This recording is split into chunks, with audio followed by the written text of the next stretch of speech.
must say it's great to be back here in Kitzbühel. When I was a student in Vienna many, many years ago, I used to come here during school breaks to ski and to chase girls, both with a notable lack of panache.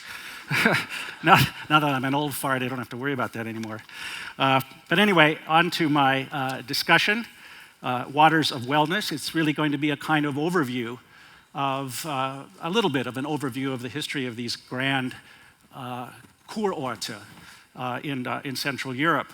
Of course, as this audience knows better than any other, the global spa industry these days is truly an earth-spanning phenomenon, with hot springs and wellness-related resorts virtually in every corner of the world. There are even some in my native Montana. But the naturally heated mineral water resorts I want to talk about today are all situated in Europe, more particularly in Central Europe, where the water cure has an especially long and illustrious pedigree, dating back in some cases all the way to the Roman Empire. Healing and wellness were always at the core mission of the fabled Central European Kurorte, or wellness or cure places, such as Baden-Baden, Wiesbaden, Bad Gastein, Bad Ischl, Karlsbad, and Marienbad. But over time, especially in their prime time during the 19th and early 20th centuries, these glamorous locales amounted to equivalents of today's major medical centers, rehab retreats, political summits, golf and tennis resorts, writers' colonies, music festivals, fashion shows, and sexual hideaways, all rolled into one. Historians of European politics, society, and culture can, I think, learn a great deal about their respective fields by studying the evolution of the grand spas. But I would argue that folks in the contemporary wellness and natural health industry also have something to learn from the story of the most successful of the European water cure resorts, a story that encompasses the spa's rise to prominence, but also their decline in the mid-20th century. So what ideas, innovations, and impulses from the grand spa's heyday might be emulated today? And what lessons can be learned from their decline later on? The major spa towns of Germany and Habsburg Central Europe, though often boasting, as I said, pedigrees going back to Rome or even before, did not take the lead in the initial recovery of Europe's water cure culture following its decline in the wake of the fall of the Roman Empire. That role was played by resurgent hydropathic resorts like Belgium's Spa and England's Bath, whose pump room was the center, the very center of European high fashion in the 18th century. Whoops, that's interesting. Well, I think I missed, hold on here, I'm gonna go back. There it is, sorry for that. That's the pump room at Bath. Some of you who have read Jane Austen know about that.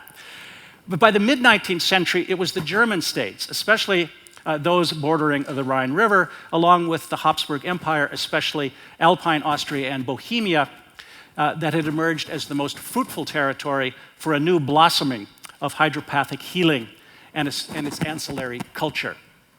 The leader in this Central European spa resurgence, and in many ways the model for hot springs resorts across the region, was the small town of Baden in the German duchy of the same name. In the early 1900s, the town reinvented itself as Baden-Baden, so as to distinguish itself from all the other Badens, including the prestigious one in Switzerland. By the mid-19th century, the place had yet another moniker, the summer capital of Europe. There we are, Baden-Baden, summer capital of Europe. Now, how did this happen? Well, Baden-Baden achieved its rapid makeover in the decades following the French Revolution through a combination of private enterprise, entrepreneurship, and state subsidies. The latter, those state subsidies, really setting Germany's Baden apart from rivals like Bath, Spa, and France's great Ville d'Eau, Vichy, which continued to rely almost exclusively on private investment. Grand Duke Karl Friedrich of Baden had the vision to see that this fetching little Black Forest town, already blessed with the hottest and most abundant thermal springs around, could, if it built up its cure infrastructure and developed the leisure time amenities that health pilgrims were already beginning to demand and expect, this town could become a true destination resort drawing on an international clientele. The town already housed many French aristocrats who had sought refuge there from their country's bloody revolution. Carl Friedrich understood that with the right amenities and atmosphere, Baden-Baden might also attract well-heeled British visitors seeking refuge from the awful English winter, or summer, and even wealthy Russians who, following their nation's role in the defeat of Napoleon, were flocking in ever greater numbers to Central and Western Europe. Acting much like the Caesars of old who had subsidized the great public baths in imperial Rome, Carl Friedrich and his successor Carl Lewis added a new Doric-columned Trinkhalle, or drinking hall, and a Kur- und Konversationshaus, or a cure and conversation house, to a cure landscape already distinguished by a restful Kastanienallee, a chestnut tree avenue down which guests could blissfully stroll. There is the conversation house, an old picture of that, and here is the Kastanienallee. I'm sure some of you have been in Baden-Baden and strolled that very avenue. A beautiful place to walk. Aware that entertaining guests during their protracted cure visits, oftentimes 2, 3, 4 months at a time, during those protracted visits was a priority. Baden-Baden erected, with state support, a freestanding theater, still there today. To pay for all of this, all of these infrastructure improvements, the state government began imposing a tax on all spa visitors. This too became standard at other Central European Kurorte. Crucial as well was the state government's insistence that the chief spa doctor on hand be a fully registered physician with university training, something unique at that time to the German region, but later emulated across Central Europe and France. Now, while Grand Duke Karl Friedrich and his state officials were doing their part to advance Baden's fortunes, 2 private entrepreneurs from Tübingen set out to remedy a serious deficiency in the town's hospitality infrastructure, namely lack of a first-class hotel. Publisher Johann Kotte and a business partner turned a rundown monastery into a grand hotel, sparing no expense to do so. Kotte's Badischer Hof, which even boasted a thermal bath for guests' horses, served as a model for luxury accommodations that soon became de rigueur across the spa landscape. Badischer Hof, still there today, by the way, but no longer the premier hotel in Baden-Baden by any stretch of the imagination. Although the cure regimen itself, which in Baden-Baden included the new rage for mud baths as well as drinking the water, not just wallowing in it, although the cure regimen remained the core experience for spa visitors, a growing panoply of cultural diversions, from concert and theater performances to art exhibitions and lectures, kept guests occupied when they weren't at the baths. Another important diversion, especially for the ladies, was shopping, very high-end shopping. This amenity was largely the work of resourceful private entrepreneurs, among them those French aristocrats who, with their considerable knowledge of luxury goods, established fine jewelry lines, manufactured exquisite perfumes, and distilled heady liqueurs. Soon, just about any luxe item that one might find in Paris or London was also available in Baden-Baden. Starting in the late 1840s, an amenity that was actually no longer on offer in Paris, but very much available in Baden-Baden, was casino gambling. And very elegant casino gambling at that. In 1838, France's King Louis-Philippe banned casino gambling across his nation on grounds that it was immoral and unproductive, though in fact, it brought in quite a lot of money to the state. This decision, this ban decision, spurred France's leading gambling impresario, one Jacques Benazet, to shift his casino business from Paris to Baden-Baden, which heretofore had only small-time gaming operations. An outsized personality armed with a rich wife and a fake pedigree he'd purchased from a heraldic institute in Belgium, Benezet transformed the spa's conversation house into a magnificent casino in the neo-Baroque style. There you see it. Truly magnificent. Not surprisingly, this new venture proved to be a huge success. After all, as the Romans themselves had learned long ago, there seemed to be something about public bathing rituals that called for a good round of rolling the bones to go along with the good food, good wine, and good sex. But Benezet's contribution to Baden-Baden's enrichment did not end with gambling. Using profits from the casino, he built a second Trinkhalle and paid for the crucial infrastructures involving such things as new roads, a modern sewer system, a branch railway line which connected Baden-Baden to the main line running to Paris. Here's a picture of the Trinkhalle as it stands today, a magnificent structure as you see. And this is a place where people would, again, drink the water, not bathe in it. Almost as crucially, Benezet saw to the transformation of the town's poky little brass band into a real orchestra, one capable of playing the works of Wagner and Berlioz. And mention of Wagner and Berlioz should remind us that the presence of noted artists had become yet another important aspect of the grand spa scene from the early 19th century on down. Spa entrepreneurs understood that celebrity artists could be a major draw, could create a useful buzz around their institutions. Yet it was also the fact that many artists came to the Kurorte on their own, without invitations or subsidies, because they had medical problems to deal with and or regarded the health resorts as excellent places in which to work and to network. The great German writer and statesman Johann Wolfgang von Goethe became a regular patron at the great Bohemian spas of Karlsbad and later Marienbad.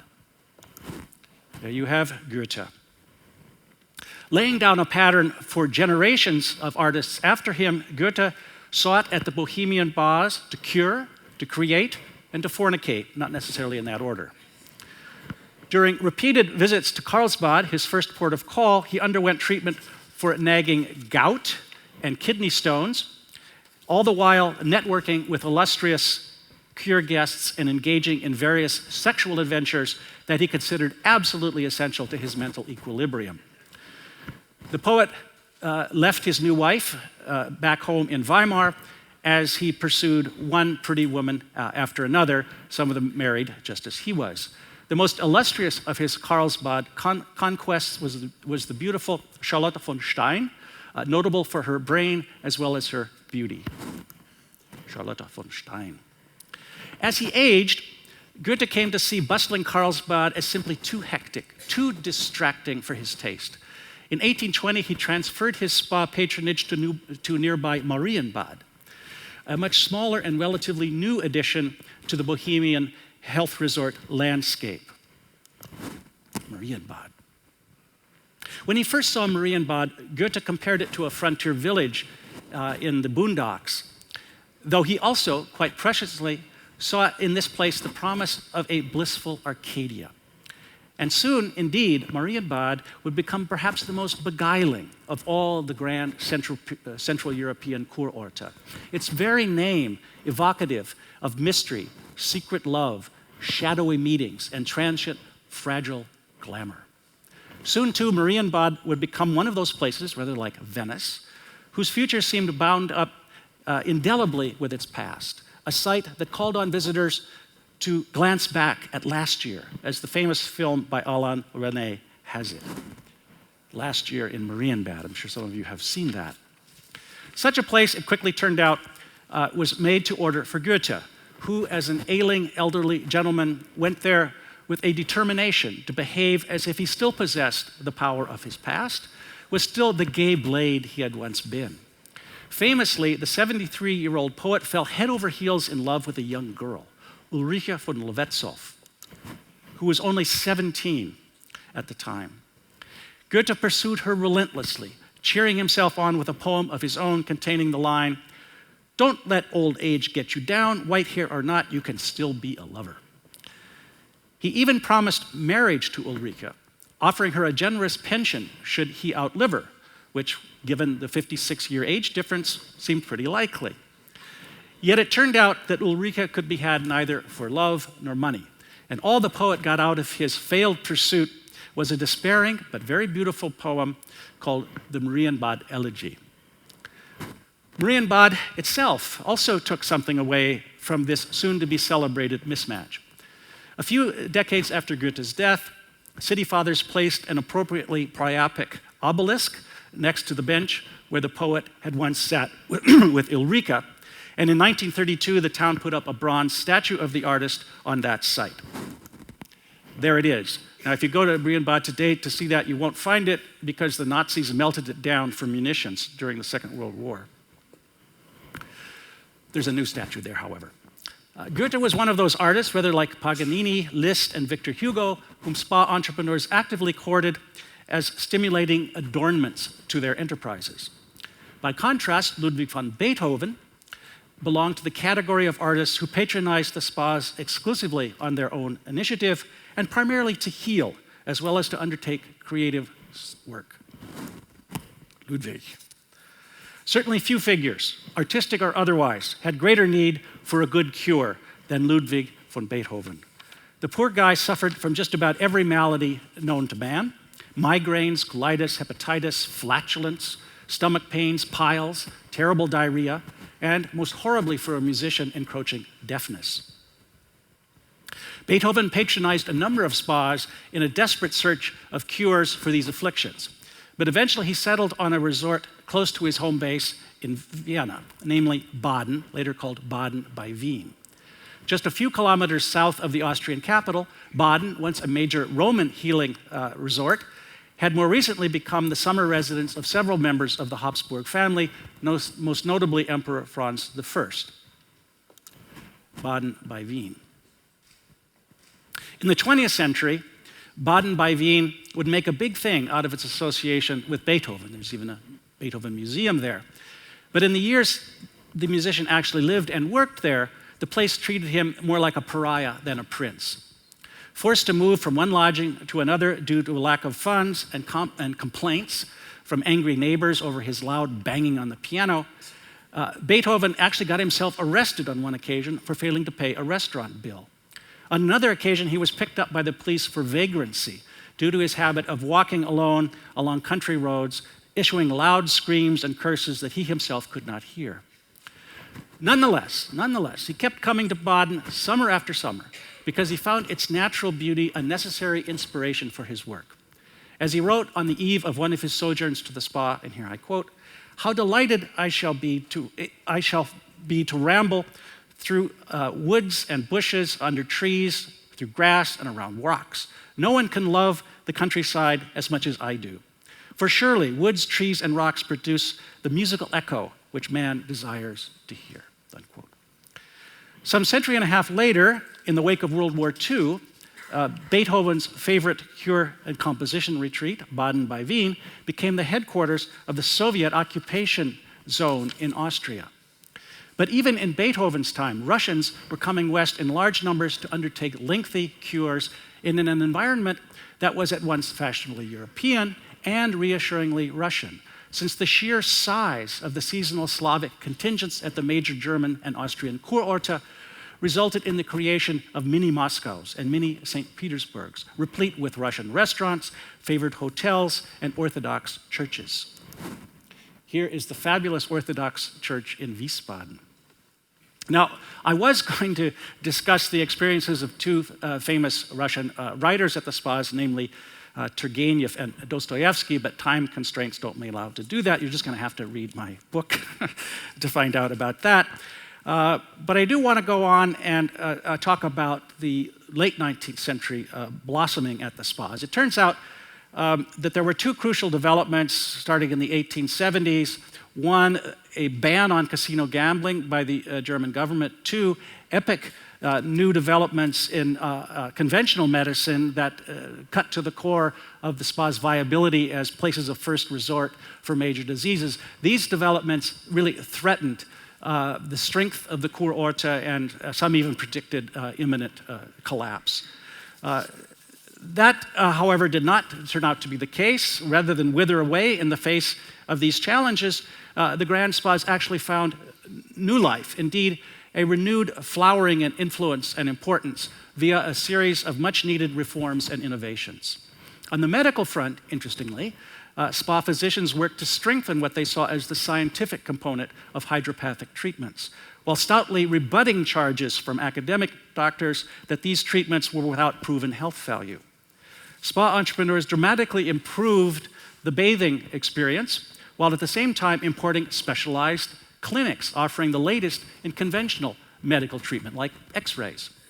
At the major spas, patients could now get both natural medicine and machine-based medicine, as well as psychological treatments for modern-day afflictions like stress, neurasthenia, drug addiction, and eating disorders. Marienbad was famous for that. Much of what one sees and experiences at the grand Central European spas these days dates to this spate of ambitious innovation at the turn of the 20th century. I'm speaking here of the great bath palaces, the Badpaläste, that still anchor the cure districts in many Kurorte from Baden-Baden to Marienbad. I'm just going to skip over those guys. Here we go, Friedrichsbad, Baden-Baden. Some of you, I'm sure, have been there. It's a fabulous place. Here is the Kaiser Wilhelmsbad in Bad Homburg, near Frankfurt, a truly spectacular institution as well. So you have these bath palaces. Additionally, you had wonderful five-star hotels that are key to the hospitality infrastructure. One of my favorites is this one, the Grand Hotel de l'Europe in Bad Gastein. Fabulous place. Unfortunately, no longer open, though, as a hotel. The new rage for outdoor sport was also accommodated, as it still is, with lush golf links, tennis courts, and hiking paths. Even shoppers found new opportunities for adventure in glamorous department stores of the kind sprouting up in major cities across Europe. The wealthier curists now arrived in luxury motor cars, generating the first spa traffic jams, as well as the first calls for banning these fantastic but disruptive agents of the modern age. At their peak of influence then, the grand spas of Central Europe effectively countered the challenges of modernity by co-opting them, by bending to the changes. Yet this embrace of contemporary currents, this internalizing of the external, proved a double-edged sword. The grand spas had long profited from their capacity to offer a temporary refuge from the pressures and sordid realities prevailing in the world outside. Yet ultimately, they could not escape mirroring the social political trends of their day. Fatefully, this calculus held true for the spa's relationship to the rising tides of nationalism, ethnic rancor, and racism, specifically anti-Semitism, that blighted the European landscape from the late 19th century on, swamping the foundations of civilized society.